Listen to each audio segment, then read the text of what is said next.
That's exactly correct.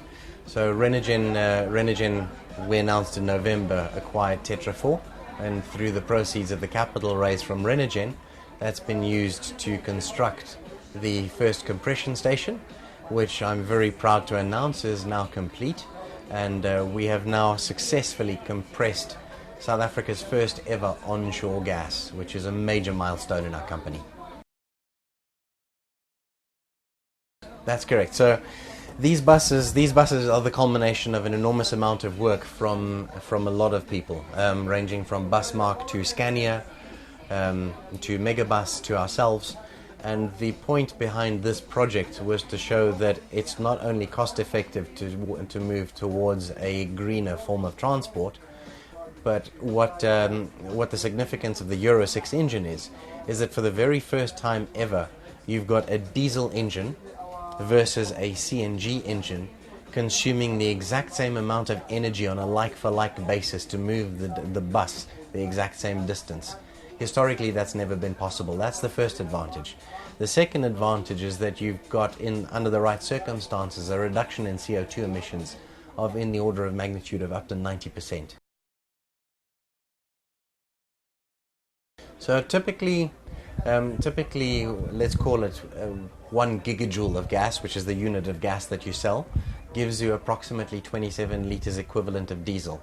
Now, normally you'd have to put a lot more than 1 gigajoule in to get the same amount of distance as you would putting in 27 liters of diesel into a tank. Whereas with a Euro 6 bus, you're sitting in the position where 1 gigajoule of gas is going to give you exactly the same distance as 27 liters of diesel.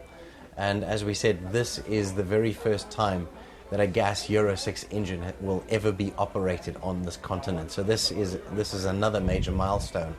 Not so much for us, but this is one for the transport industry in general. So moving CNG obviously comes with its challenges because of the light density in terms of energy. So you're moving quite a bit of metal to get your energy somewhere. In terms of our business model, we're starting off with the operations closest to our home base, and then we'll start to expand further and further as our supply starts to increase. In terms of feasibility, at this stage we can probably feasibly get gas to about a maximum of 300 kilometers, but right now demand outstrips supply, so us moving further than 50 kilometers in the short term would probably be a bit of a stretch. Those are feasible clients for the company going forward, and we have been in the press and we have mentioned several initiatives that we have underway. Obviously, there are retrofitting of trucks, which we're analyzing along with some clients. There's the fleet of locomotives on one of the gold mining companies in the area. So we've got quite a few initiatives underway, as well as large industrial companies who are just looking for gas as a potential for thermal energy.